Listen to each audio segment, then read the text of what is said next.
Hi to everyone, मैं हूं उमर और आप सभी का स्वागत है आज की इस क्लास में, जिसमें हम क्लास 12 की हिस्ट्री बुक के दूसरे अध्याय राजा, किसान और नगर, आरंभिक राज्य और अर्थव्यवस्थाएं अध्याय के टॉप 50 एमसीक्यूज़ को हल करेंगे। तो आप सभी से रिक्वेस्ट है कि क्लास को ध्यान से सुने और इम्पोर्टेंट फैक्ट्स को अपनी नोटबुक में उतार लें। तो चलिए शुरू करते हैं पहले प्रश्न से। पहला प्रश्न है, किस भारतीय शासक को नेपोलियन की संज्ञा दी गई है? जैसा कि आपको मालूम होगा कि नेपोलियन फ्रांस का शासक हुआ करता था, तो उसकी संज्ञा किस भारतीय राजा को दी गई है? वो दी गई है समुद्रगुप्त को। यानी कि इसका जो आंसर होगा वो ऑप्शन सी होगा, यानी कि समुद्रगुप्त को नेपोलियन की संज्ञा दी गई है। क्वेश्चन नंबर 2 है, 16 महाजनपदों में सबसे शक्तिशाली महाजनपद कौन था? तो ये था मगध। 16 महाजनपदों में सबसे शक्तिशाली महाजनपद कौन सा था? मगध। ऑप्शन ए इसका आंसर होगा। क्वेश्चन नंबर 3 है, किस शिलालेख में अशोक के कलिंग विजय का उल्लेख है? तो अशोक के जो कलिंग विजय का उल्लेख है वो 13वें शिलालेख में है। ऑप्शन डी इसका आंसर होगा। अशोक ने 261 ईसा पूर्व में कलिंग का युद्ध किया, और कलिंग कहाँ पे पड़ता है? ओडिशा में। कहाँ पे पड़ता है? ओडिशा में। कब क्या युद्ध? 261 ईसा पूर्व में। और किस शिलालेख में इसका वर्णन किया गया है? 13वें शिलालेख में। Option D. क्वेश्चन नंबर 4 है, कनिष्क की राज्यारोहण तिथि है? तो कनिष्क की जो राज्यारोहण तिथि है वो है 78 ईस्वी। ऑप्शन बी इसका राइट आंसर होगा। कनिष्क एक कुषाण शासक हुआ करता था जिसने 78 ईस्वी में अपना राज्य का भार संभाला, और उसने इसी तिथि से एक कैलेंडर चलाया, उसका नाम है शक संवत, जो 22 मार्च से शुरू होता है। अगला सवाल है हमारा, दम मात्रों को किसने नियुक्त किया? दम मात्र से क्या मुराद है, क्या आशय है? दम मात्र से आशय वो लोग जो धर्म का उपदेश देते हैं। तो इसको किसने नियुक्त किया? अशोक ने नियुक्त किया। धम्मा मात्र अधिकारी हुआ करते थे। अशोक ने धम्मा मात्रों की नियुक्ति की। इस संदर्भ में श्रीलंका में उसने अपने बेटे महेंद्र और बेटी संघमित्रा को भेजा। अगला सवाल है, अशोक किस वंश का शासक था? तो अशोक मौर्य वंश का शासक हुआ करता था। ऑप्शन बी इसका राइट आंसर होगा। और ये मौर्य वंश की स्थापना कब से कब तक हुई? ये हुई 322 ईसा पूर्व से 182 ईसा पूर्व तक। यानी कि 322 ईसा पूर्व में अशोक चंद्रगुप्त मौर्य ने मौर्य वंश की स्थापना की।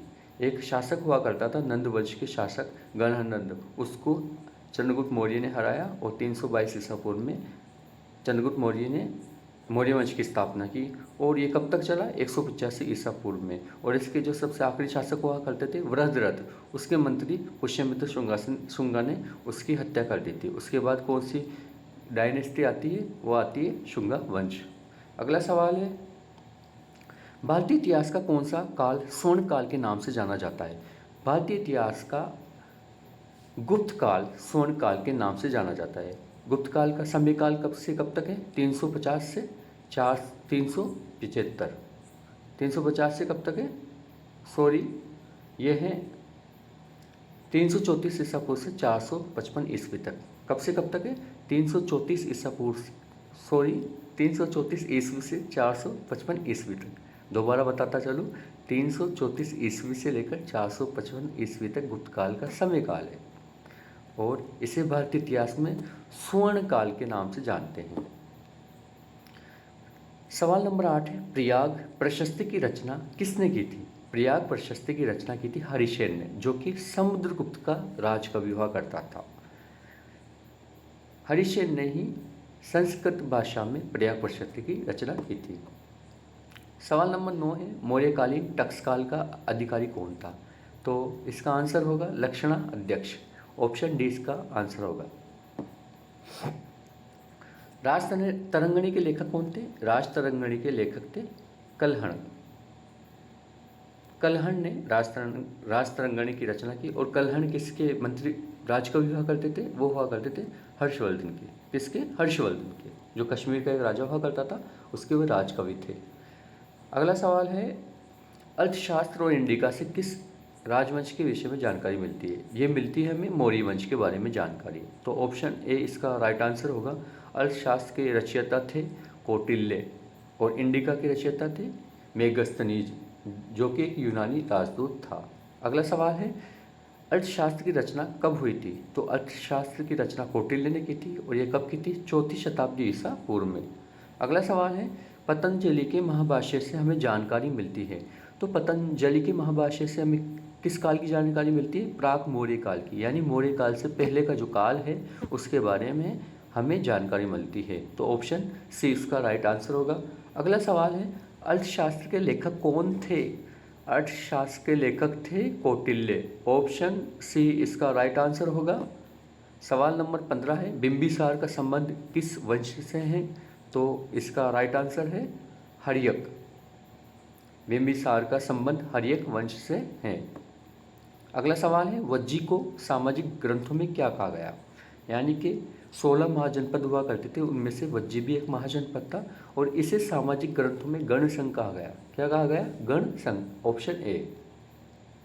सवाल नंबर 17 है, जनपद शब्द का शाब्दिक अर्थ क्या है? जहाँ लोग मवेशी रखते हैं, ये भी इसका राइट आंसर होगा। जहाँ लोग अपना घर बनाते हैं, ये भी इसका राइट आंसर होगा। इस तरह से ऑप्शन सी इसका राइट आंसर है, ए और बी दोनों। अगला सवाल है, पंच चिन्ह वाले सिक्के किस धातु के बने होते थे? तो पंच चिन्ह वाले सिक्के चांदी और तांबे के बने होते थे। चांदी और तांबे के। तो ऑप्शन डी इसका राइट आंसर है, बी एवं सी। अगला सवाल है, अशोक द्वारा प्रचारित बौद्ध धर्म कहाँ प्रचलित नहीं हुआ? अशोक द्वारा प्रचारित बौद्ध धर्म सीरिया में, श्रीलंका में और जापान में प्रचलित हुआ, जबकि ब्रिटेन में प्रचलित नहीं हुआ। पाटलिपुत्र नगर की स्थापना किसने की थी? पाटलिपुत्र नगर की स्थापना, जो कि आधुनिक पटना के नाम से जानी जाती है, उसकी स्थापना बिंबिसार ने की थी। किसने की थी? बिंबिसार ने। Option B right answer. अगला सवाल है, प्रसिद्ध ग्रंथ इंडिका की रचना किसने की थी? मेगस्थनीज ने की थी। मेगस्थनीज एक यूनानी राजदूत हुआ करते थे जो चंद्रगुप्त मौर्य के दरबार में आए थे। अगला सवाल है, प्राचीन भारत में धम्म की शुरुआत किसने की थी? धम्म की शुरुआत करने वाले राजा थे अशोक। कौन थे? Ashoka. Option C right answer. अगला सवाल है, महावीर ने पार्श्वनाथ के सिद्धांतों में कौन सा नया सिद्धांत जोड़ा? महावीर ने ब्रह्मचर्य, जो कि 24वें तीर्थंकर थे, आखिरी तीर्थंकर जैन धर्म के, उन्होंने ब्रह्मचर्य सिद्धांत को जोड़ा। अगला सवाल है, कलिंग युद्ध कब हुआ था? पहले आपको बता दिया मैंने, कलिंग युद्ध 261 ईसा पूर्व में हुआ था। ऑप्शन ए इसका राइट आंसर है। कलिंग उड़ीसा में पड़ता है। अगला सवाल है, फूट डालकर विजय प्राप्त करने का कार्य सर्वप्रथम किस राजा ने किया? तो ये किया अजात शत्रु ने। किसने किया? अजात शत्रु ने। ऑप्शन ए इसका राइट आंसर होगा। जीवक वेद किस वंश के काल में था? जीवक हर्यक वंश के काल में था। जीवक एक डॉक्टर था, जीवक, उनका नाम क्या था? जीवक। वो किस वंश के काल में था? हर्यक। अगला सवाल है, अपने स्वयं के खर्चे से सुदर्शन झील की मरम्मत किसने करवाई? ये करवाई रुद्रदमन ने। किसने करवाई? रुद्रदमन ने। ऑप्शन सी इसका राइट आंसर होगा। अगला सवाल है, पाटलिपुत्र नगर की स्थापना उदयन ने किस नदी के संगम पर की? वो की गंगा, सोन और पुनपुन, इन तीनों नदियों के संगम पर उदयन ने पाटलिपुत्र नगर की स्थापना की थी। इस तरह से इसका आंसर होगा डी, इन सभी के संगम पर। अगला सवाल है, समस्त भारत ही नहीं एशिया एवं यूरोप में सर्वप्रथम हुणों को परास्त करने का श्रेय किस शासक को जाता है? तो ये जाता है स्कंदगुप्त को, जो कि एक गुप्त शासक हुआ करता था, स्कंदगुप्त। उन्होंने हुणों को परास्त किया। सवाल नंबर 30 है, यूरोप को समुद्रगुप्त कौन था? यूरोप का जो समुद्रगुप्त कौन था? वो था नेपोलियन। जिस तरह से भारत का नेपोलियन कौन है? समुद्रगुप्त। उसी तरीके से यूरोप का समुद्रगुप्त कौन है? नेपोलियन। अगला सवाल है, किसके अभिलेख में भूमिदान का उल्लेख मिलता है? तो ये अशोक के में भी मिल जाएगा, समुद्रगुप्त के में भी मिल जाएगा, प्रभावित गुप्त, इन सभी के। तो आंसर डी होगा इसका, डी। अगला सवाल है, भूमि अनुदान से संबंधित प्रथम अभिलेखीय प्रमाण किसका है? सबसे पहले हमें भूमि के बारे में जो जानकारी मिलती है, भूमि को एज ए गिफ्ट देना, वो सातवाहन काल में मिलती है। Option B right answer. 510 ईस्वी में सती प्रथा के साक्ष्य वाला प्रथम अभिलेख कहाँ मिला है? वो मिला है एरन सागर में। एरन सागर में। कहाँ मिला है? एरन सागर में। ऑप्शन ए राइट आंसर है। अगला सवाल है, अशोक ने महेंद्र और संघमित्रा को बौद्ध धर्म के प्रचार के लिए कहाँ भेजा था? तो ये भेजा था श्रीलंका में। यानी कि अशोक ने अपने बेटे महेंद्र और संघमित्रा जो उनकी बेटी थी उनको बौद्ध धर्म के प्रचार प्रसार के लिए श्रीलंका में भेजा था। अगला सवाल है, किस विद्वान ने मात्र अभिलेखों के आधार पर अशोक का इतिहास लिखने का प्रयास किया है? वो किया है देवदत्त रामकृष्ण ने। यानी कि जेम्स प्रिंसेप ने तो सबसे पहले इस लिपि को पढ़ा है, लेकिन इस पर इतिहास किसने लिखने की कोशिश की है उनके अभिलेखों का आधार बनाकर? वो की है Devdatta Ramakrishna. Option D right answer है। अगला सवाल है, मौर्य काल का निम्न में से कौन सर्वाधिक महत्वपूर्ण नमूना है? चैत्य, स्तूप, गुहा, वास्तुकला, स्तंभ। स्तंभ इसका राइट आंसर होगा। सर्वाधिक जो महत्वपूर्ण नमूना है मौर्य काल का या मौर्य कला का वो है स्तंभ। अगला सवाल है, गुप्तों के काल में कौन चीनी यात्री भारत आया था? वो आया था फायान, जो कि एक चीनी यात्री था, वो गुप्त के समय काल में आया था। अगला सवाल है, मेगस्थनीज भारत में किसके दरबार में आया? सिंपल आंसर है इसका चंद्रगुप्त मौर्य। मेगस्थनीज चंद्रगुप्त मौर्य के दरबार में आया था। अगला सवाल है, समुद्रगुप्त की जानकारी होती है? समुद्रगुप्त के एक राजकवि थे हरिसेन, उनकी एक रचना है प्रयाग प्रशस्ति, उनसे उनके बारे में जानकारी मिलती है। तो ऑप्शन बी इसका राइट आंसर होगा। नवरत्न किस शासक के दरबार में रहते थे? तो नवरत्न ऑप्शन डी चंद्रगुप्त विक्रमादित्य के दरबार में रहते थे। अगला सवाल है, अभिज्ञान शकुंतलम के रचनाकार हैं? अभिज्ञान शकुंतलम के जो रचनाकार है वो है Kalidas. Kalidas option A right answer. अगला सवाल है, प्राचीन भारत में अभिलेख की शुरुआत किस शासक ने की थी?